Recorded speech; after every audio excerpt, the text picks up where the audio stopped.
चौथा कारण है कि अगस्त मुनि को भगवान ने वचन दिया था कि जल का निमंत्रण है। ऐसे कारण तो अनेक है, राम जन्म के हेतु अनेका, परम विचित्र एक एका। भगवान के जन्म के हेतु तो अनेक हैं। एक कारण और है, भगवान ने अपने छोटे भाई लक्ष्मण जी का ऋण चुकाने के लिए द्वापर युग में स्वयं छोटे बने और लक्ष्मण जी को बड़े भाई बनाए, लक्ष्मण जी को बलदाऊ बनाया। अब कथा तो है बहुत लंबी, इसे सुना तो नहीं रहा, कल परसों की कथा में सुना जाएगा। अब तो नहीं सुना रहे, अब तो समय ज़्यादा हो रहा है, इसलिए विस्तार से फिर सुनाएंगे।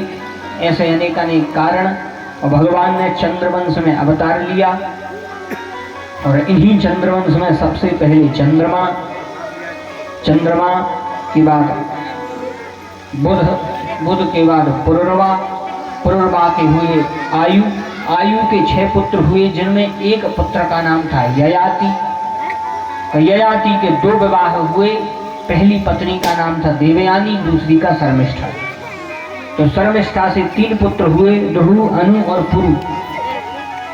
और देवयानी से इनके यदु, यदु से अजमीर, अजमीर से सूरसेन और सूरसेन से वसुदेव। और इन्हीं वसुदेव जी का विवाह है देवक की पुत्री देवकी के साथ में हुआ, जिनके देवकी के चचेरे भाई का नाम था कंस। विवाह बढ़िया हो गया, लेकिन विदाई के समय थोड़ा सा व्यतिक्रम हुआ।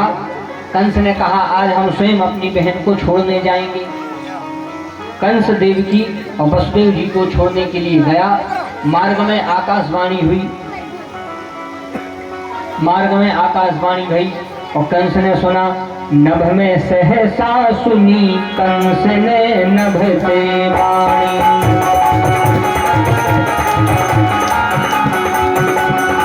मग में सहसा सुनी कंस ने नभ से वाणी।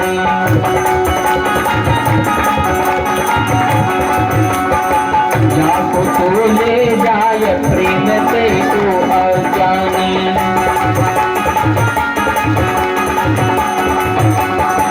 काको अष्टम पुत्र तुम्हें रण बीच पछारे।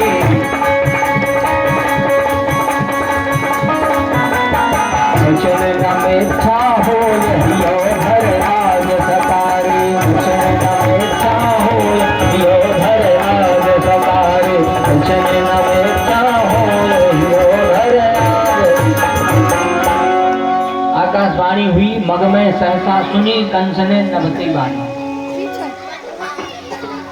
पूज्य पिताजी के गुरु थे जो ब्रह्मलीन हो चुके हैं, परम पूज्य प्रभुदत्त ब्रह्मचारी। उन्होंने भागवत का भाष्य एक टीका लिखा है ब्रज भाषा, तो जी उसी के छंद छपे हैं ब्रज भाषा में, उन्होंने भागवत का टीका लिखा है। अब इसी को वेद व्यास जी ने लिखा है, पथि प्रग्रहण कंसा आभा श्याहा शरीरवात अस्याम त्वाम अष्टमो गर्भो हंतायाम वैसे बुधा। तो वेद व्यास जी ने लिखो संस्कृत में और उनने लिखो है ब्रज भाषा में कि मग में सहसा सुनी कंस ने नभ से वाणी। वही चीज को भावार्थ लिखता उनने ब्रज भाषा में, तो उसी उन्हीं का यह दिया हुआ छप्पे हैं। तो कंस ने जैसे ही सुना कि देवकी का 8वां पुत्र हमारा काल होगा, वही समय पर रथ रोको, और जैसे ही देवकी को मारने लगा, देवकी को मारने लगा, उसी समय वसुदेव जी ने हाथ जोड़े, बोले महाराज अब तुम 3-3 पाप कर रहे। बोले 3-3 पाप कौन से कर रहे? बोले 3-3 पाप ऐसे कर रहे। तो पहला पाप जो कर रहे कि अभी जो है देवकी वधू के रूप में है, दुल्हन है अभी, और विवाह के 3 दिन तक दूल्हा दुल्हन लक्ष्मी नारायण का स्वरूप मानी जाती है, लक्ष्मी नारायण का स्वरूप मानी जाती है। यही से जब कन्यादान होता है तो कन्यादान में संकल्प कराया जाता है, उसमें कहा जाता है विष्णु रूपेण वराया और लक्ष्मी रूपेण कन्या। महाराज जी